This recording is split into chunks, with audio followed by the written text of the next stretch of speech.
네, 오늘 또 수요 예배 가운데 나오신 성도님들을 주의 이름으로 환영하고 축복합니다. 네, 군대에서 피아를 식별하는 일은 아주 중요합니다. 전시 상황에서 아군인지 적군인지를 빠르게 식별하는 것은 군대의 그 전쟁의 성패와도 직결된 일이고 생명과도 직결된 일이기 때문입니다. 그래서 군대에서는 동일한 유니폼을 입고 평소에 아군끼리는 약속된 암구호를 숙지해서 경계를 통과할 때 서로 확인을 합니다. 특별히 훈련이나 전시 상황에는 피아 식별띠를 착용을 해서 아군을 빠르게 식별하는 대책을 마련합니다. 군에서 이렇게 여러 가지 피아 식별 대책이 마련되어 있다는 것은 그만큼 피아 식별이 중요하고 항상 강조된다는 것이죠. 죽음과 삶의 경계에 비교적 가까이 있는 군대가 이토록 피아 식별을 강조하는 것은 그 자체로 시사하는 바가 있습니다. 하나는 아군임을 가장한 채 내부로 들어오는 적군의 존재가 아주 큰 위협이 된다는 것이고, 다른 하나는 아군이 적군으로 오해받아서 같은 편에게 공격받는 불필요한 피해 또한 아주 치명적이라는 사실입니다. 따라서 정신이 바로잡힌 군인들은 사전에 약속된 피아 식별 수단들을 잘 숙지를 해서 치명적인 위협과 불필요한 피해를 막으려고 할 것입니다. 서두에 제가 이렇게 군대 이야기를 하니까 성도님들 보시기에 마치 제가 아주 치열하게 열심히 힘들게 군생활을 한 것처럼 보일 수 있을 것 같습니다. 사실 저는 이렇게 행정장교로 보통 사무실에 더 많이 있었습니다.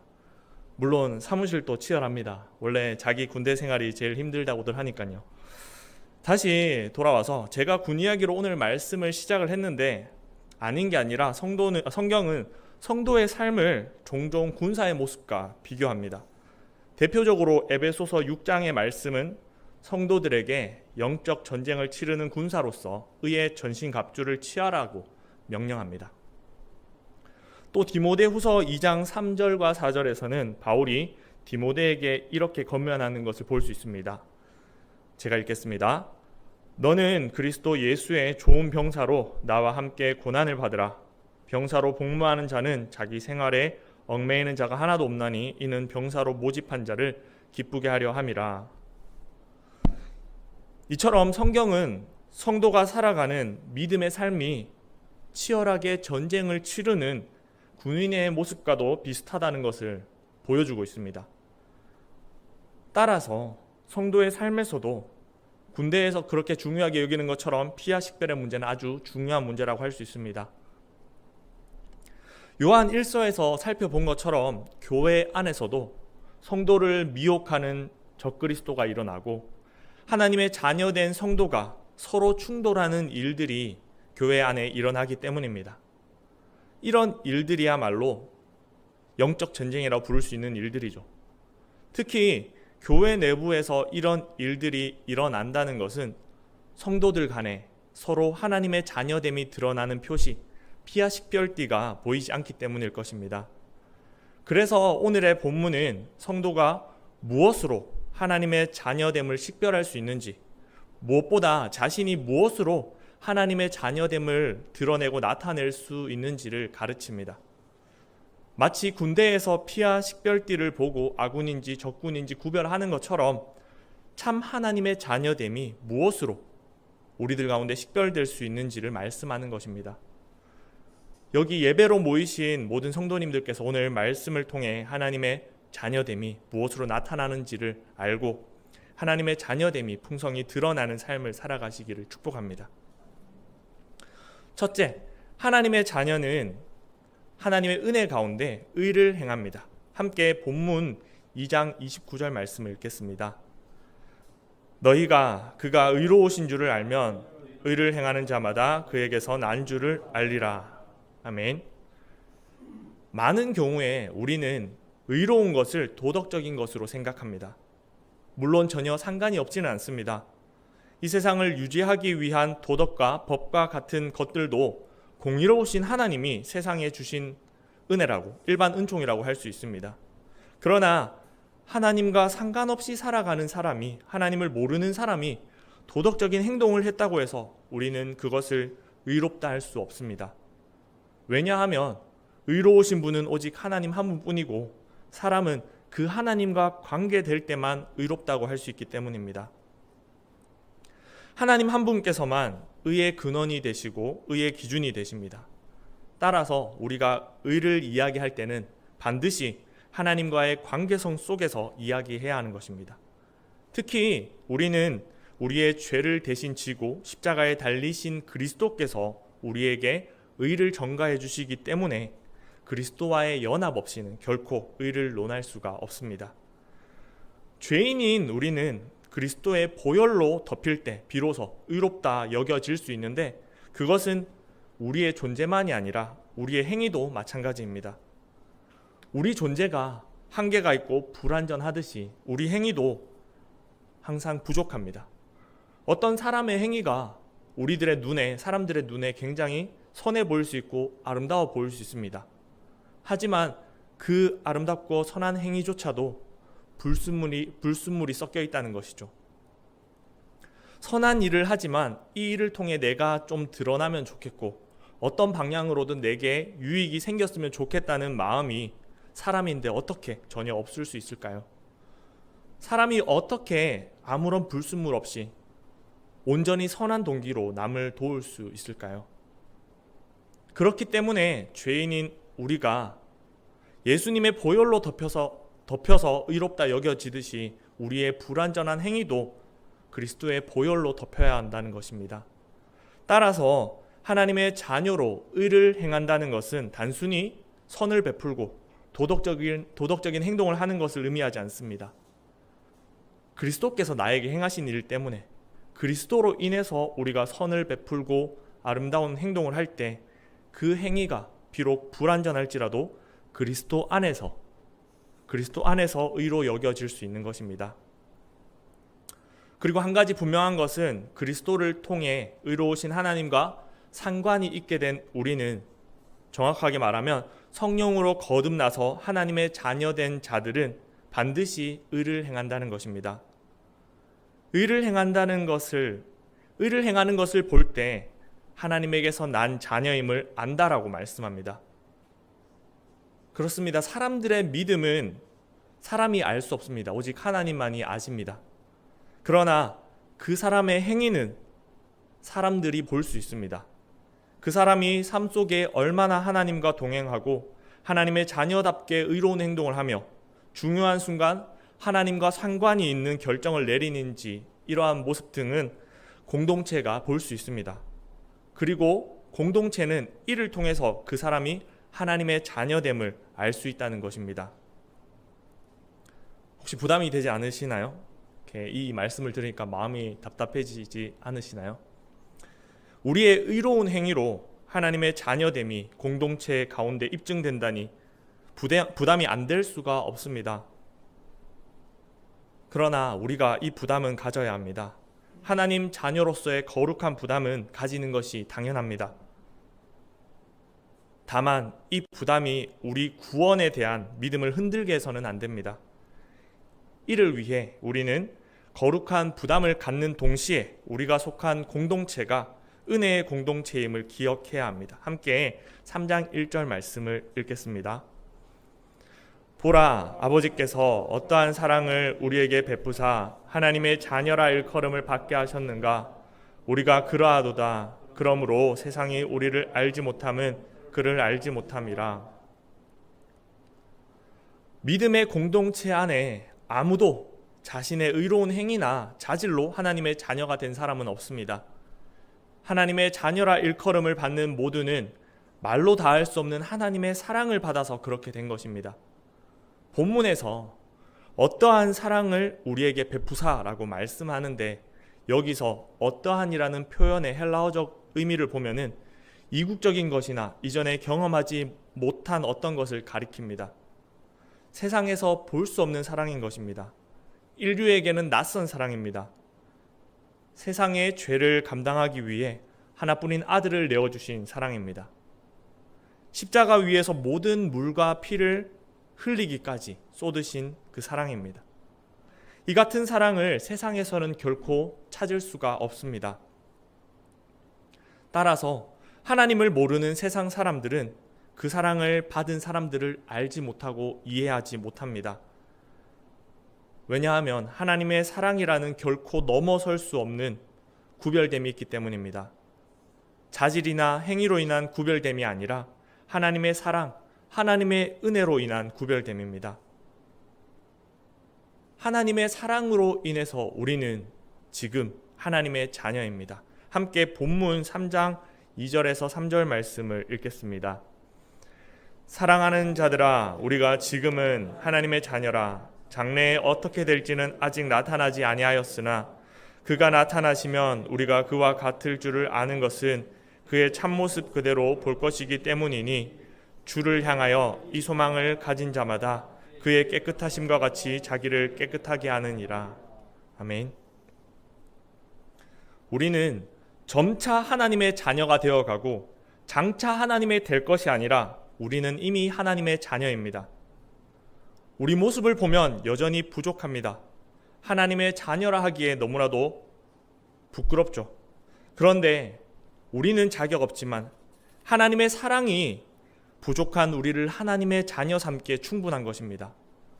이렇게 하나님의 은혜로 하나님의 자녀된 자들에게는 장래에 한 가지 소망이 있습니다. 그것은 바로 온전케 되리라는 소망입니다. 지금은 우리가 하나님의 자녀임에도 불구하고 여전히 육체의 죄성을 가지고 살아갑니다. 그래서 우리가 살면서 죄는 멀리하고 의를 행하고 싶지만 마음에는 원이로되 육신이 약하여 넘어질 때가 있습니다. 하지만 예수님께서 가신 모습 그대로 이 땅에 다시 오실 때는 우리가 부활의 몸을 입게 됩니다. 예수님께서 무덤에서 부활하신 것처럼 우리의 몸도 부활하게 될 것입니다. 우리가 부활하신 예수님을 믿고 난 후에 성령으로 거듭났다면 예수님께서 재림하실 때에는 우리 몸이 부활하는 것을 보게 됩니다. 그리고 부활한 몸에는 더 이상 죄성이 남아있지 않습니다. 죄로 비롯되는 질병, 고통, 슬픔, 죽음 등으로부터 온전히 벗어나게 되는 것입니다. 이것이 장차 우리가 그리스도와 함께 누릴 부활의 영광입니다. 이것이 우리가 가지는 예수님 재림에 대한 소망이며 부활하여 온전케 될 것에 대한 소망입니다. 그렇다면 부활 전까지는 우리가 어쩔 수 없지 않습니까? 죄성이 있는 육체를 입고 살아갈 동안에는 죄를 완전히 끊을 수도 없는데 우리도 적당히 죄랑 타협하며 살면 되지 않을까요? 오늘 말씀은 그럴 수 없다는 것입니다. 말로 다할 수 없는 하나님의 사랑을 받았고 그 사랑으로 말미암아서 하나님의 자녀가 됐습니다. 그리고 하나님의 자녀로서 우리의 소망함은 그리스도를 닮아 온전함에 이르는 것입니다. 은혜로 말미암아 하나님의 자녀로 여김받고 장차 부활의 영광에 이르는 것이 우리가 향하는 방향인 것입니다. 그런데 그 길에서 우리를 낙담하게 만들고 포기를 해서 반대 방향으로 가게 한다면 그것은 하나님의 은혜가 아닙니다. 우리가 부족해서 넘어져도 다시 일으켜 세우고 때로는 기다리고 때로는 권면하고 때로는 강권하여서 선으로 이끌어가는 것이 하나님의 은혜입니다. 그렇기 때문에 하나님의 자녀들은 의를 행하다가 낙담하지 않고 오늘도 흠없이 깨끗한 그 거룩을 향해 걸음을 옮기는 것입니다. 둘째, 하나님의 자녀들은 죄의 관성을 이깁니다. 함께 4절 말씀을 읽겠습니다. 죄를 짓는 자마다 불법을 행하나니 죄는 불법이라. 아멘. 사실 의를 행한다는 것과 죄를 짓지 않는다는 것은 다르게 들리지만 본질적으로는 같습니다. 1차원적으로 생각하면은 선한 일을 적극적으로 하면 의를 행하는 것이고 악한 일을 소극적으로 하지 않으면 죄를 짓지 않는 것이라고 할 수 있죠. 하지만 우리는 죄와 의 사이에 중간이 없다는 사실을 기억해야 합니다. 우리는 이 순간에도 죄를 짓고 있거나 의를 행하고 있거나 둘 중 하나입니다. 앞에서도 이야기한 것처럼 죄와 의를 가르는 것이 무엇을 하느냐, 마느냐, 행위의 문제보다 하나님과의 관계가 본질이고 핵심이기 때문입니다. 하나님을 주인으로 모시고 하나님의 말씀을 듣고 따라간다면 의를 행하는 것이죠. 우리가 하나님을 주인으로 모시고 지금 하나님의 말씀을 듣고 있는데 거짓을 말하고 폭력을 일삼는다는 것은 말이 안 됩니다.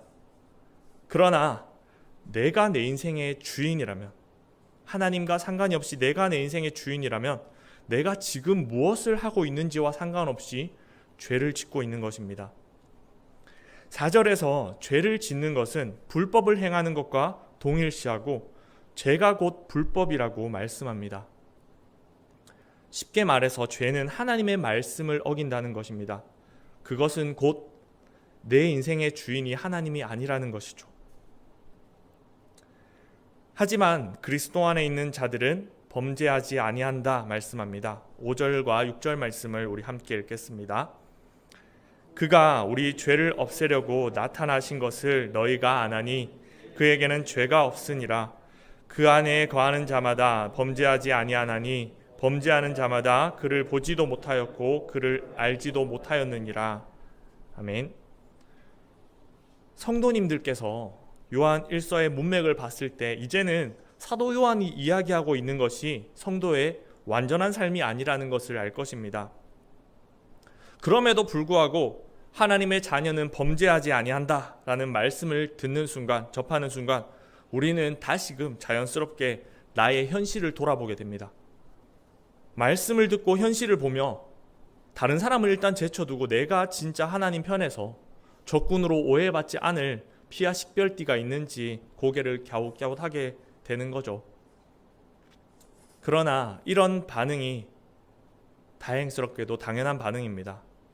아마 이 말씀을 듣고 고개를 끄덕끄덕하면서 그래 난 확실해, 그래 내 피와 식별띠 여기 있네 라고 반응한다면 글쎄요, 죄성을 가지고 어쩔 수 없이 오늘도 크고 작은 죄를 짓고 주님 앞에 나온 하나님의 자녀라고 한다면 누구나 이 말씀 앞에 하나님 저 어떡합니까? 하나님 저는 오늘도 죄 앞에 무너졌고 내일 또 죄를 이길 자신이 없습니다. 도대체 하나님의 자녀는 죄를 짓지 아니한다는 이 말씀 앞에 제가 어떻게 순종해야 할까요? 이렇게 반응할 것입니다.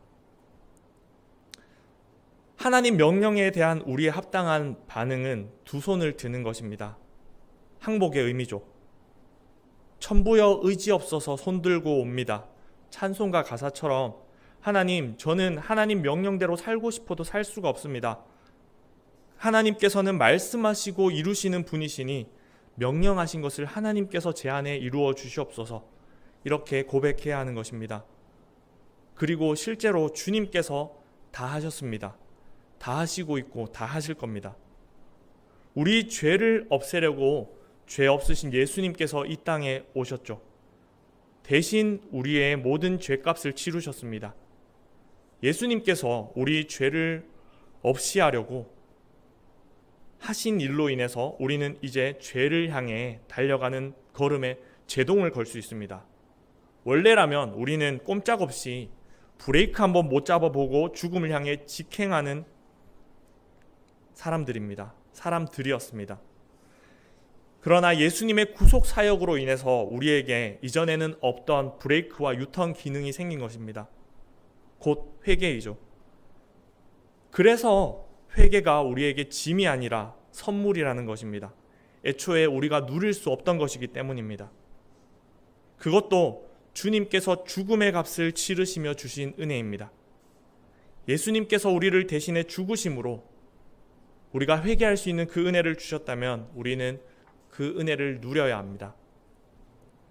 6절 말씀에서 범죄하지 아니하나니, 이 말씀은 죄를 계속 반복하지 아니한다라는 의미가 담겨 있습니다. 가던 방향과 속도를 유지하려는 물리적인 법칙을 관성의 법칙이라고 하죠.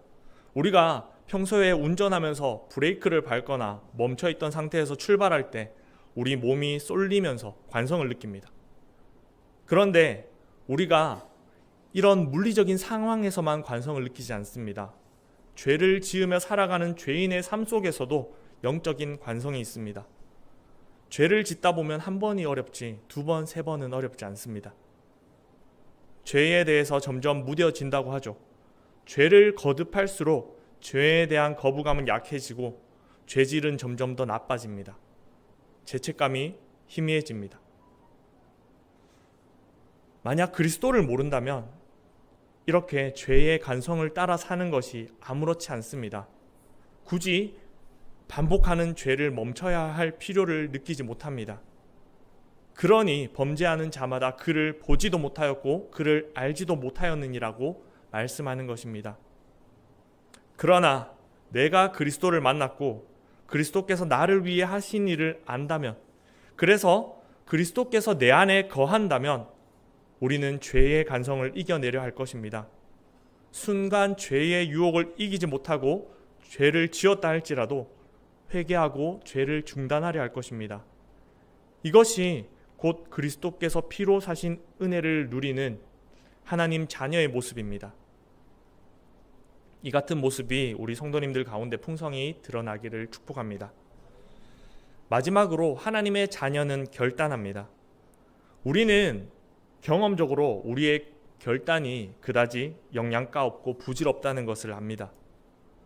어린아이들이 잘못을 저지르고 제가 다시는 안 그럴게요 라는 약속을 하는 것을 심심치 않게 볼 수 있습니다. 혼나는 게 겁이 나기도 하고 어쩌면 자신이 다시 안 그럴 수 있다고 믿기 때문일 겁니다. 하지만 어른이 되고 나서는 그런 약속을 잘 하지 않습니다. 자신이 없기 때문입니다. 우리는 스스로 똑같은 실수를 반복하는 인간임을 경험적으로 너무나 잘 알고 있습니다. 그러므로 우리의 결단은 그다지 신뢰할 만하지 않습니다. 절대로 다시는, 이런 말보다 영양가 없는 말이 잘 없을 것 같습니다. 하나님께서 이런 우리를 모르실까요? 우리의 결단이 얼마나 쉽게 꺾이는지 모르실까요? 하나님께서 누구보다 잘 아십니다. 그럼에도 불구하고 하나님께서는 우리들이 매 순간 결단하기를 원하시고 우리의 결단을 들어 쓰시기 원합니다. 그렇게 쉽게 꺾이는 그 결단조차도 하나님께서는 하시기를 원하고 그 결단을 들어서 사용하시기 원하십니다. 함께 7절에서 9절까지의 말씀을 조금 길지만 함께 읽겠습니다. 자녀들아, 아무도 너희를 미혹하지 못하게 하라. 의를 행하는 자는 그의 의로우심과 같이 의롭고 죄를 짓는 자는 마귀에게 속하나니 마귀는 처음부터 범죄함이라. 하나님의 아들이 나타나신 것은 마귀의 일을 멸하려 하심이라. 하나님께로부터 난 자마다 죄를 짓지 아니하나니 이는 하나님의 씨가 그의 속에 거함이요 그도 범죄하지 못하는 것은 하나님께로부터 났음이라. 의와 죄 사이에는 중간이 없다라고 했습니다. 마찬가지로 하나님과 마귀 사이에 회색지대는 없습니다. 마귀에게 속했거나 하나님께로 났거나 둘 중 하나인 것이죠. 그리고 그것이 죄를 짓느냐 짓지 않느냐로 판별된다라고 합니다. 죄를 지으면 마귀에게 속한 자, 죄를 짓지 않으면 하나님께로부터 난 자. 죄를 그저 행위의 문제로 본다면 여기 있는 모든 사람이 저를 포함해서 너나 할 것 없이 마귀에 속한 자일 것입니다. 그렇다면 우리의 결단은 아무런 소용이 없겠죠.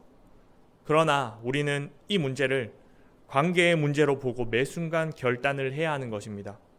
누구를 따를지, 누구에게 속할지, 누구를 주인으로 모실지. 미혹에 대해서도 단순히 의와 죄의 표면적인 행위로는 결코 분별할 수가 없습니다. 7절 말씀에서 아무도 너희를 미혹하지 못하게 하라 말씀을 하는데 생각해보면 이단들도 선행을 베풉니다. 어쩌면 우리보다도 더 적극적으로 선을 행할 수도 있습니다. 아주 선한 모습으로 다가가서 사람들을 미혹하죠. 그러나 그들이 과연 그리스도를 유일한 구주로 믿고 하나님만을 삶의 주인으로 모시는지 자세히 보기 원합니다. 그들의 호의와 선행은 하나님을 따르고 하나님을 주인으로 모심으로 말미암는 결과가 아니라는 것을 우리는 알고 있습니다. 의와 죄는 하나님과의 관계에 따른 결과입니다. 나올지도 모르는 그런 결과가 아니라 반드시 나오는 결과입니다. 마귀를 따른다면 반드시 죄의 결실을 맺습니다. 그러나 하나님을 따르며 하나님께 속하고 하나님을 주인으로 모신다면 의의 행실이 뒤따릅니다. 그러므로 오늘 10절 말씀은 우리에게 이같이 말씀합니다. 함께 읽겠습니다. 이러므로 하나님의 자녀들과 마귀의 자녀들이 드러나나니 무릇 의를 행하지 아니하는 자나 또는 그 형제를 사랑하지 아니하는 자는 하나님께 속하지 아니하니라. 하나님의 자녀는 의의 행실과 형제 사랑이라는 결과물로 반드시 드러납니다. 그런데 내 삶에는 그런 모습이 여전히 잘 보이지 않으시나요? 그때에 왜 나는 자질이 부족할까? 왜 내게는 사랑이 없을까? 낙담하지 않기를 바랍니다. 하나님께서는 우리에게 의를 행할 수 있는 자질이 있어서 형제에 대한 사랑을 내 속에 가지고 있어서 이같이 말씀하신 것이 아닙니다. 하나님께서는 은혜로 우리를 자녀 삼으신 것처럼 은혜로 우리를 하나님의 자녀답게 변화시켜 나가기를 원하십니다. 그러므로 우리는 다시 하나님께 속하기를 결단해야 합니다. 죄 가운데 넘어졌다 할지라도 다시금 회개하고 일어나 하나님 따르기를 결단해야 합니다. 그럴 때 분명히 우리들 삶의 의의 행실과 형제 사랑의 결실이 맺힐 것을 믿습니다. 말씀을 정리하겠습니다. 우리는 오늘 하나님의 자녀됨이 드러나는 그 모습들을, 기준들을 살펴봤습니다. 먼저 하나님의 자녀는 은혜 가운데 거룩한 부담을 갖고 의를 행한다라고 배웠습니다. 둘째, 하나님의 자녀는 그리스도께서 행하신 일들을 믿음으로 죄를 짓더라도 회개하고 죄의 간성을 이긴다고 배웠습니다. 마지막으로 하나님의 자녀는 하나님께 속하기로, 하나님을 따르기로 결단하고 또 결단한다는 것을 배웠습니다. 오늘 말씀을 잘 기억해서 우리 성도님들께서 거짓에 미혹받지 않고 진짜 하나님의 자녀됨을 드러내며 살아가는 성도님들 되시기를 축복합니다.